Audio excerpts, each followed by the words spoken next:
We're Megan and Matt, and in December of 2024, we fully transformed this 1973 Airstream into our new tiny home on wheels. The plan was to rest up for a few weeks at our friend's house, enjoy the holidays, install a weight distribution hitch, and hit the road. But winter had different plans for us. Before we could get our trailer weighed, an Arctic blast hit us in full force, and we were snowed in. We battled freezing nights, frozen pipes, and cabin fever. We tried to make the best of it, and it wasn't all that bad, but we agreed that this would be our first and last winter in the Airstream. When the snow and ice thawed just enough, we took our chance to get out of the frozen yard, head to the truck scales, and learned an unfortunate reality. Our Airstream is overweight. So it looks like Airstream life is going to look a little different for us now that spring is here, but let's start from the beginning. Let's talk about the Airstream's weight issue. Over a month ago, we went and we weighed our Airstream for the very first time, and we found out that the tongue weight is too heavy. Now, the entire reason that we got weighed in the first place is because we needed to know how much our tongue weight and our gross trailer weight was, so that way we can order a weight distribution hitch.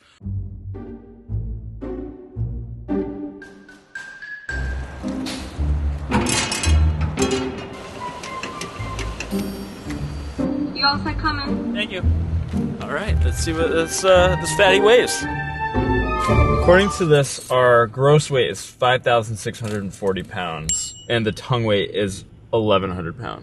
The tongue weight is the front of the Airstream's weight, and that should be within 10 to 15% of the overall trailer weight. If the tongue weight is too light or too heavy, it can cause unsafe driving conditions. If it's too heavy in the back, it can cause sway, and if it's too heavy on the front, it can be hard to maneuver, brake, and turn with our truck. That doesn't sound right at all. I wonder if we weighed wrong. So we went through the scales one more time. I find it very hard to believe that our hitch weight is over 1,000 pounds, so we're gonna do this again, making sure that we weigh the trailer hitch, the front tongue area, in the dead center of the scale with the rear axles on the other scale. Yeah, we're fat, we're overweight. We need to have between 10 to 15% of the weight on the hitch, and we have 20%. So we need to move some things back. It's not often that we share what's inside all of our drawers, but I guess since we have to show you guys how we're fixing this major problem, you guys are gonna see inside our deepest, truest, secret lives. When we were building this Airstream, I knew our overall weight would be a concern, so I took measurements of every single thing that we built, and this front bench weighs 34 pounds. We can redistribute the weight throughout the entire Airstream, so by moving some heavy things from the front to the back, that's gonna cause less weight on the tongue. We just filled up 2 bins of stuff that we're okay with leaving behind. We're gonna drop them off in our storage unit tomorrow, and hopefully that's enough to make a bit of an impact. This is definitely not gonna be solved in one night. All right, that's it for the night. We'll see you tomorrow. When we did the weigh, we had about 50 to 60% of our water tank, and with a 45-gallon tank, that brings us to about 160 to 200 pounds. So for our next weigh, we completely emptied the tank. For the most part, we have everything in the Airstream simulated to tow, and now we're gonna hook up and pull forward. You ready, Megan? Yeah, let's hope we are safe to tow. Otherwise, we've got a lot of work to do. First, a message from our sponsor. eTrailer is the one-stop online shop for anything and everything you'll need for your trailer. I first found out about eTrailer when I replaced all of the trailer lights and brake wiring in our Airstream. This was my first time doing anything like this project, and it was so helpful to have all of their videos, resources, and guides to help understand how to put it all together. I was able to buy a new 7-pin wiring harness, connector, junction box, breakaway kit, even a plug-and-play brake controller kit for our truck. And there's just one more thing we need before we hit the road, and that's a weight distribution hitch. I needed to make sure that we ordered the right hitch for the weight of our trailer. eTrailer's online chat support team was super knowledgeable and recommended the Blue Ox Sway Pro, which we'll be installing later in this video. We also replaced our generic coupler lock with a better, sturdier one from eTrailer, and now we have complete peace of mind knowing that our trailer is not just going to drive away without us. I'm so excited to announce that eTrailer is a new channel sponsor, and I'm going to link all of our new gear down in the description below. Thanks again to eTrailer for sponsoring this video. Now let's get back to it.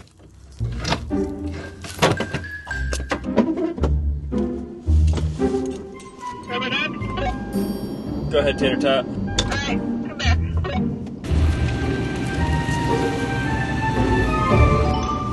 2 feet away. Slow. Stop.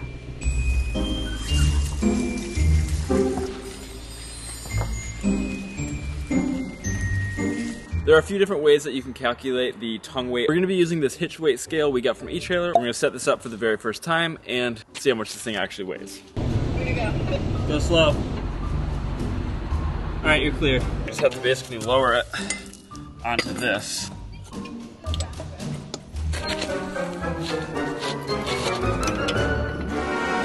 We're at like 650. A little under. Which is still over what our car can handle on the tongue weight, which makes us really sad because the last thing we want to do is get rid of this car because it's a 2006 Toyota Sequoia and it is a beast. Oh man, that's rough. Honestly, if we didn't get out of the backyard when we did, I don't know if we'd be getting out of the backyard at all. Big Mama handled this like a champ, but it makes it sad because I think we gotta say goodbye to her. Now there's one seemingly simple option that we could have just done to make the whole problem go away, and that would be upgrade our tow vehicle to something that has a significantly higher payload and hitch capacity. But because we live a debt-free life, we didn't want to take out a payment, and I definitely did not want to deal with the hassle of trying to sell our car to have enough money to buy a new truck, all within like a very tight timeline of actually being able to pull that off. This is our only car, and this is our only house. We'd effectively be stranded and completely reliant on our friends, which we don't want to do. So we're going to make it work with our car for now, and save up to eventually maybe upgrade to a bigger truck. Since we're still heavier than we really want to be, we actually want to make some modifications up here in the front. One being we had a drawer for the freezer, but honestly that drawer was kind of getting off of its drawer slide, so we decided to just get rid of it, and it was pretty heavy. So we're going to replace that with some 1/4-inch plywood, and we're just going to be able to slide things in and out that way. The second thing is we're going to remodify this slide out bench situation and get rid of the whole slide out thing altogether. It's a little heavier than the side where we used 1/2-inch plywood as the tops to our storage units underneath the bench. So we're going to do some modifications and hopefully we can shed a bunch of weight straight up the front. We made the decision to get rid of the freezer, at least for now, and we've just been eating through all of the food, and it was completely full when we weighed it the first time. So we're hoping that between eating all the food, dropping all of the water before we drive, and making some modifications in the front, we can get to the weight that we really want. Let's get started. This freezer is like the single heaviest item we have in the Airstream, so it logically makes the most sense to get rid of it because we do have a small freezer within our fridge. Definitely a nice to have, not a necessity. Going forward, I think we just need to get a little bit more creative of how we store our food and budget for bulk items. This guy lifts. We're going to take that completely off and then replace it with similar to what we have over here. So this is going by, and over here we have doors with gas struts. It's going to be much lighter and much more efficient because on this side we have to lift up both of those cushions to get anything underneath, and on this side we can do one by one. The only thing that we're losing is the ability to turn this into a full-size bed for guests, but after living in here, I'm not sure how many guests we're really gonna have.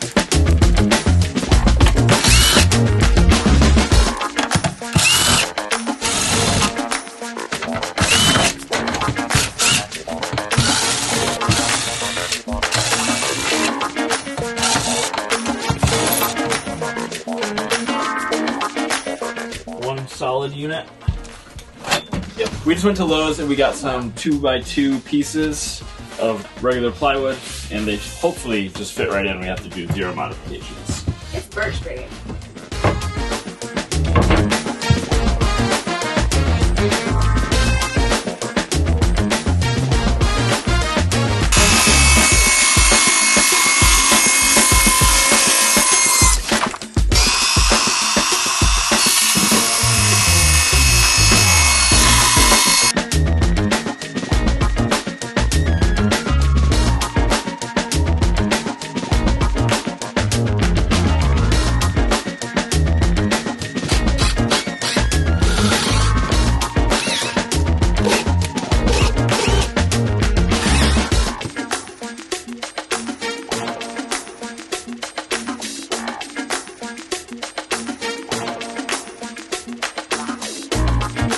New fresh hole saw should not make this a hard job.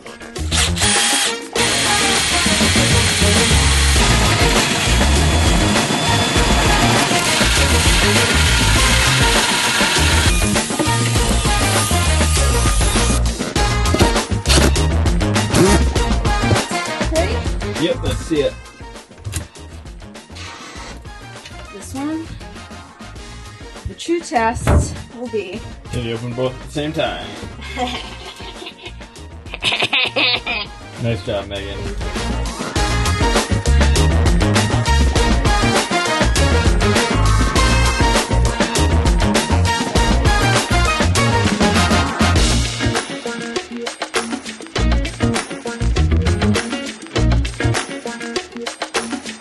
Oh man, it's nice to not have the fridge in here anymore. I'm so over like cuddling up with the fridge. We were like here.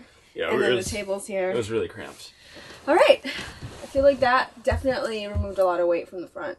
Since we're basically maxing out the tow capacity for the Toyota Sequoia, we decided to make some tough decisions about what we're doing for this year to save up for a new truck that has a bigger payload. Life in our Airstream is going to look a little bit differently than we originally planned, but we're actually really excited for this next chapter. And since we're 3 days away from moving our Airstream to our new location, we have some buttoning up to do here. This is the extension that we put on when we're going to use the stove, and it just easily comes off with just a pipe clamp. It looks filthy on the outside, but really there's not much buildup at all on the inside, which is a good sign. We did our very best to use only seasoned hardwoods like ash and oak during the entire winter. I honestly don't think we would have made it through the winter if we did not have this stove. If you're new to our channel, you might not know that we restored this Airstream ourselves, and we actually installed 2 heating solutions. One is a diesel heater with the diesel mounted to our tongue box, and the other one is this wood stove. And I can't tell you how many times this wood stove saved us. There were a few times that the diesel actually gummed up and it wasn't working properly. We can actually start a fire and make sure that we're warm in here. And it wasn't as much keeping us warm as it was keeping the RV warm. So one of the challenges we had was keeping our pipes from freezing, and the heat that the wood stove gives off is crazy high. I mean, there were a few days where we had to open up all of the windows because it was getting too hot in here. But it made for a great heat so that we can make sure that our plumbing was working properly. We just ended up sticking around for the winter that ended up being one of the coldest ones in a really long time. So I'm really grateful that we had this wood stove because, one, it kept us up and moving about every hour and a half, so we didn't get bored in here at all. Not to mention, I cooked almost every meal in the winter on this stove, and it was so fun. So I'm really set to tuck it in for the spring and summer, but I'm going to clean up the inside and all around the hearth because we're going to be using this area for storage. All right, Megan did a great job cleaning these up.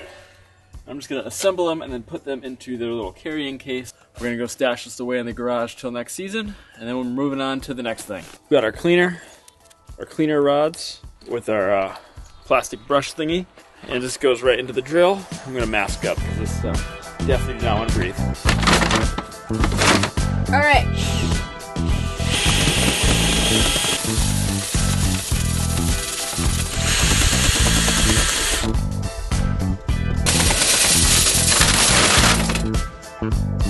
And the last part outside I need to do is just put this driving cap back on.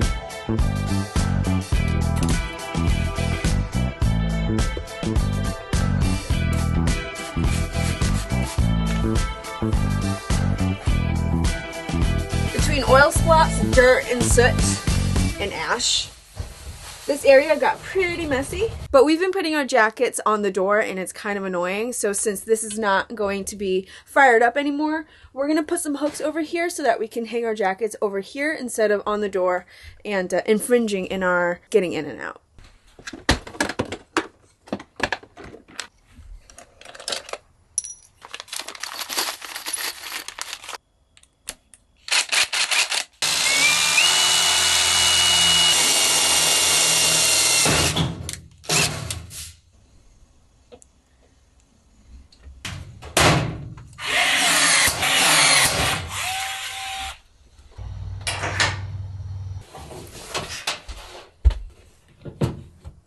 Alright, everything is clean and put away.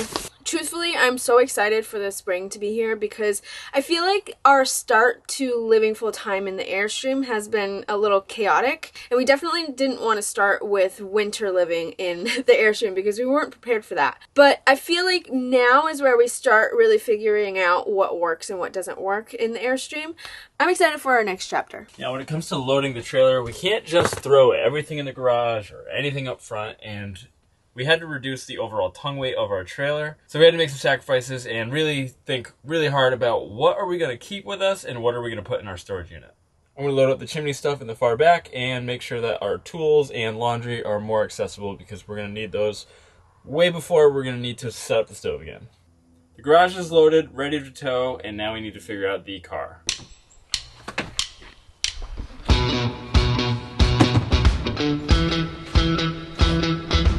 We're pretty much loaded and ready to hit the road, and in 2 days we're starting a new adventure and new chapter of our lives in general. We are now officially ready to hit the road and leave our friend's house, and that leaves the big question, where are we headed? And I'm actually really excited because I got a job. I'm doing a seasonal job at a local organic farm, and we're going to be staying there during the duration of the season. I'm super excited to have a little bit of stability in our lives after the last 3 years of adventuring and rebuilding the Airstream. It'll be really interesting to work for someone else because I've been self-employed for over the past 3 years. So we'll see you on Friday when we move to our new spot.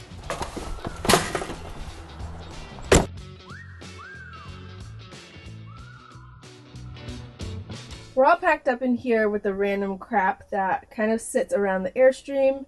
And then we've got everything cleaned up from the sink. Everything that's up high that isn't secured down has been removed.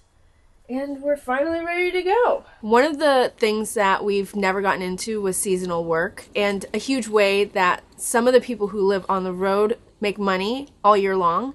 They either bounce around from seasonal work to seasonal work, or they do seasonal work and then they travel for the rest of the year. We're finally moving on to the farm that Matt's going to be working at for this full season. And thankfully, they have a place for us to park up our Airstream and live on the property. So I'm kind of excited for this change of pace. We have always just traveled and traveled and traveled and worked for ourselves. But for this season, we're going to establish a home base, which is going to be kind of nice. Anyways, we are all packed up in this Airstream. We just have one thing to put into the car and we are ready to go.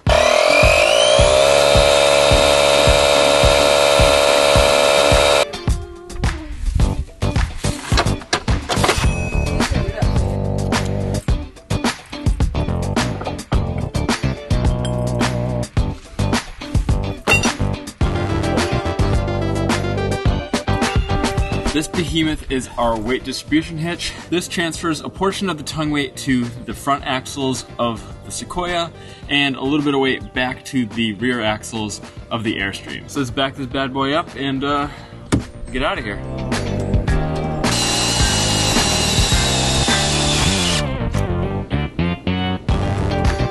To the left bit. You can clearly see that the weight is pushing down on the back tire, causing the front of the truck to rise up. The purpose of the weight distribution hitch is to take some of that weight from the hitch, transfer it to the front tires, and some to the back axle. So we're going to put it on and show you how it works. We're going to be connecting two bars, one on the left and one on the right, to this guy. And then my lovely helper is going to put a pin in it. One more turn for good measure. Okay. Very clear way. Alright. Wrench it. Oh, there we go.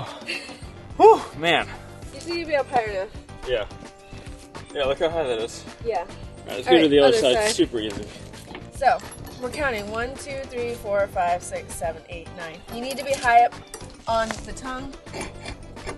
Move it to its side, and then hook it in. It's hooked. Okay. Down 9. And counterclockwise again, right? Yep.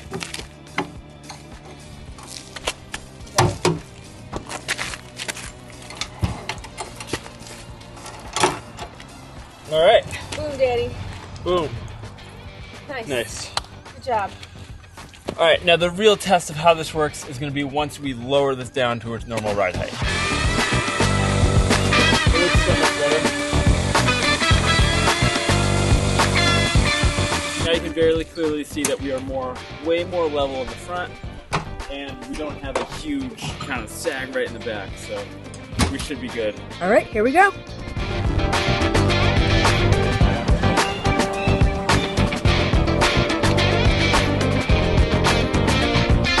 We finally made it to the farm and parked up. We're gonna get settled in and unhook the trailer hitch, which worked perfectly.